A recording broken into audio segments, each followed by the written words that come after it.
She had always been the kind of mother who gave without thinking twice. From the moment he was born, she made it her life's mission to protect, nurture, and support her son. When he became an adult and started a family of his own, she thought her role as a mother would simply evolve, not end. She never expected that her generosity would be taken as a license for him to stop trying, to stop contributing, and to live at her expense indefinitely. It started innocently enough.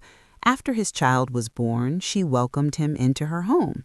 She paid for rent, utilities, groceries, and childcare, covering expenses that should have been his responsibility.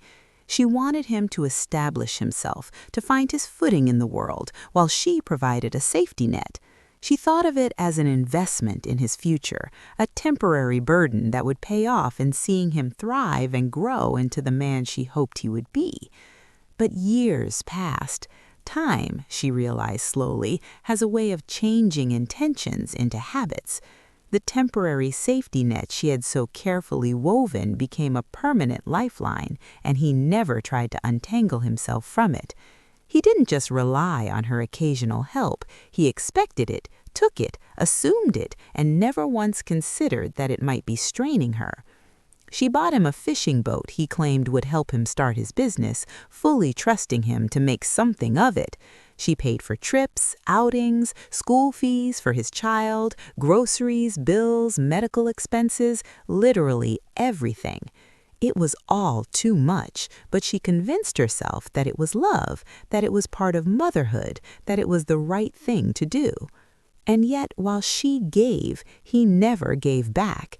He never held down a steady job for long enough to become financially independent. He ignored her request to contribute, dismissed the idea of doing work around the house, and treated her home as though it were a hotel where the manager not only allowed him to stay, but also served him endlessly. It wasn't that he had a bad heart. She told herself that over and over. Perhaps he was overwhelmed, or scared, or simply didn't know better. Perhaps one day he would see the sacrifices she had made and rise to meet them. She waited. Years accumulated like bills in her mailbox. Interest on her credit cards mounted, and her $27,000 debt became a weight that pulled at her sleep, her health, and her sense of peace. She began to notice the toll it was taking on her, the shortness of breath, the stress, the sleepless nights.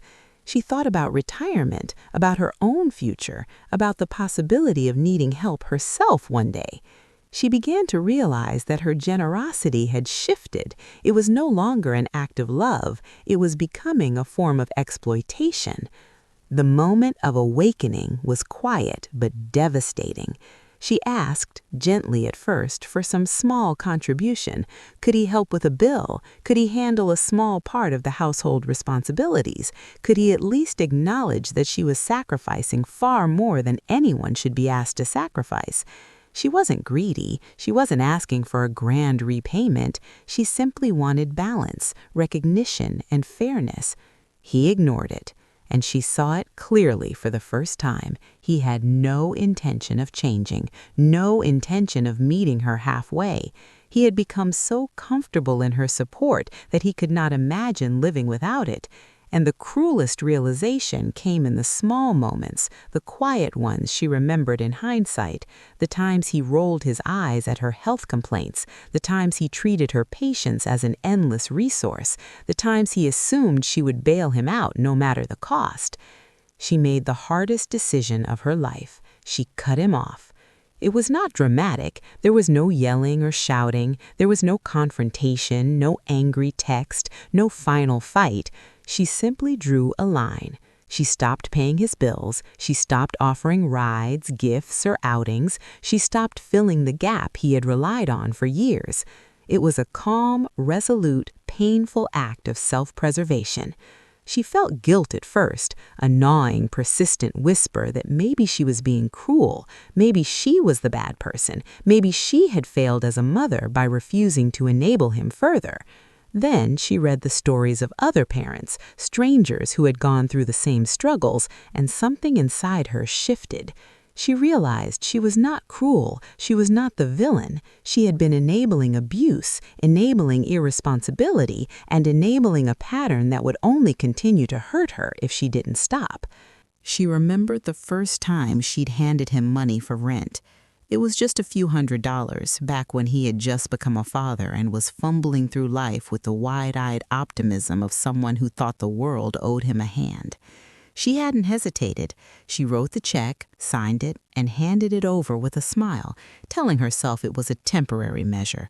She thought she was helping him take a step toward responsibility. She didn't see the pattern forming, didn't notice the subtle way dependency could creep in like ivy, wrapping around his habits and slowly rooting itself in entitlement. Years blurred together. Birthday presents, holiday gifts, babysitting, car repairs, groceries, medical bills. She did everything. At first, she reminded herself she was doing it for love, but slowly, in quiet, lonely moments, she began to notice the exhaustion creeping in, the subtle tightening in her chest every time he asked for yet another favor. And the guilt, oh, the guilt, was relentless. Was she selfish? Was she failing as a mother? Was she wrong to feel tired?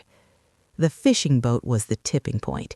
He had insisted he needed it to start his business, to build a better life for the child, and she had agreed, signing over checks and making calls on her credit cards to cover it. She remembered the excitement in his voice when he first took it out on the lake, the joy in his eyes, the pride he tried to mask. It was intoxicating. She had felt pride too. But later, as she paid the mounting bills and saw the interest climb higher each month, she felt something else, the creeping, gnawing realization that she was being used and that love had been weaponized against her generosity. She tried to speak to him gently at first. Could he chip in? Could he pay a portion of the bills? Could he take on a little responsibility? She remembered the irritation in his voice, the sighs, the excuses. "I'm working on it, Mom," or "I'll get to it next month," which stretched into years. And slowly, with every ignored request, every shrugged-off responsibility, she realized she had been trapped in a cycle. She had been doing everything, and he had been doing nothing. Her health began to suffer. Sleepless nights, a racing heart, migraines that seemed to come from nowhere. She started noticing how her body ached under the weight of financial stress and emotional fatigue. Every time she thought of confronting him, she felt a pit of anxiety. Was she being too harsh? But deep down, she knew she wasn't. Deep down, she felt the unmistakable truth. She had been enabling a behavior that would eventually ruin her. One evening, alone in her kitchen, she stared at the stack of unpaid bills and the credit card statements, the numbers glowing like red warnings under the dim light. $27,000. She could hardly breathe thinking of it. She thought about the past decade, about the sacrifices, the money she had given, the opportunities she had passed up for herself. And then she thought about him, sitting in the living room, casually scrolling his phone, as if the debt, the stress, the sleepless nights weren't real. Something snapped, not in anger, but in clarity. She realized the truth she had been avoiding. This was not sustainable. This was not love. This was exploitation. The decision came slowly, methodically. She didn't storm in and yell. She didn't hand down ultimatums. She simply started changing habits. The next month, she didn't pay his phone bill. The following month, she stopped buying groceries for the household. She stopped covering his child's extracurriculars. She watched, almost painfully, as he adjusted, realized, and reacted. He called, texted, pleaded, demanded, and she said no. There were moments when she doubted herself. She remembered his crying child, the looks in his eyes, the guilt that clawed at her. But she held firm. With each refusal, she grew stronger, more resolute. She began to see the patterns clearly, the way dependency had been rewarded for years, the way her love had been used as a shield for irresponsibility. And then slowly she started to rebuild herself. She made a budget, meticulously tracking every dollar, every payment. She negotiated with her creditors, fought for lower interest rates, made sacrifices she hadn't considered for herself in years. She began exercising, taking care of her health, prioritizing sleep, and in the quiet, alone moments, she reflected on the years she had given, not with resentment, but with a sense of bittersweet understanding. She began to see her son differently, not as a villain. She remembered the little things, the tiny moments that once filled her with pride and now cut like a knife in hindsight. The first time he had come home with a diaper bag, slightly overwhelmed, and she had held his hand, guiding him through the grocery aisles, telling him which formula was best, which baby wipes were gentlest. She remembered staying up late, feeding him bottles, changing sheets, cleaning up messes that weren't hers to clean because she loved him. And she remembered the satisfaction she felt, believing she was shaping him into a responsible adult. But somewhere along the way, those moments turned into a pattern of dependence. He stopped asking for advice. He stopped trying to figure things out on his own. Every phone call, every visit, every interaction became a transaction, him asking, her giving. She began to notice the subtle ways he avoided responsibility, leaving chores undone, avoiding job applications, relying on excuses instead of actions. She told herself patience was key, that love meant giving him room to learn. But patience, she realized, had been stretched beyond endurance. One night, after paying yet another bill that should have been his, she sat in the dim glow of her kitchen light, staring at the numbers on her credit card statement. $27,000. The debt wasn't just numbers on paper, it was a weight pressing on her chest, a physical reminder of years of giving without balance. Her hands trembled slightly as she stacked the receipts, feeling the reality settle over her like a storm cloud. She was tired, not just physically, but emotionally, spiritually. The thought that she might never see a return on her sacrifices, that she might never have help from the very person she had supported for years, was suffocating.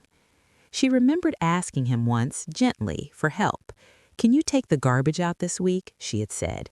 His response, a shrug and a muttered, "I'll do it later," had stung more than a harsh refusal.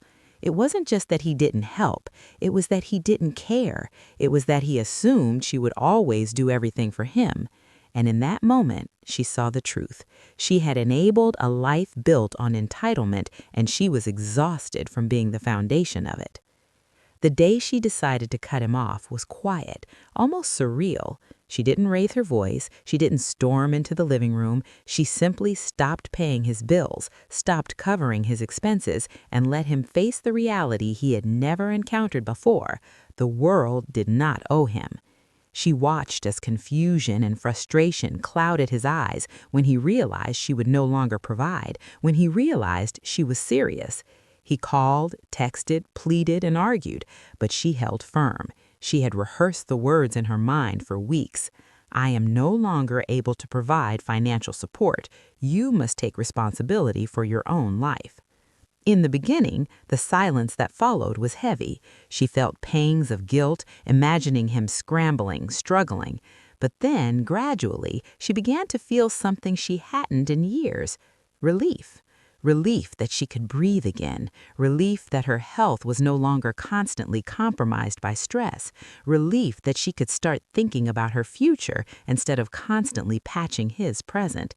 She started budgeting meticulously. Every dollar spent was intentional, calculated, purposeful. She canceled unnecessary subscriptions, negotiated with creditors, and began a strict repayment plan for her debt. And slowly, incrementally, the weight lifted. She began to see the results of her own efforts for the first time in years. It was empowering, validating, and terrifying all at once. She also reflected on her role as a mother in a way she hadn't before. She had given him love, guidance, and security, but she had failed to enforce boundaries. She realized that love without limits could be harmful, that generosity could be exploited, and that setting limits was an essential, even loving act. It wasn't that she had failed as a mother. She had simply failed to protect herself while loving him. There were moments of loneliness. She missed the closeness they had shared, the feeling of being needed. But she also realized that being needed at the cost of her own health and stability wasn't true closeness, it was dependence. And in those quiet moments, she started to feel a strange pride. She had survived, she had set boundaries, and she was reclaiming her life. And then there were the memories of the good times, the small victories that had once brought her joy. She remembered teaching him to ride a bike, helping him with homework, cheering him on at soccer games.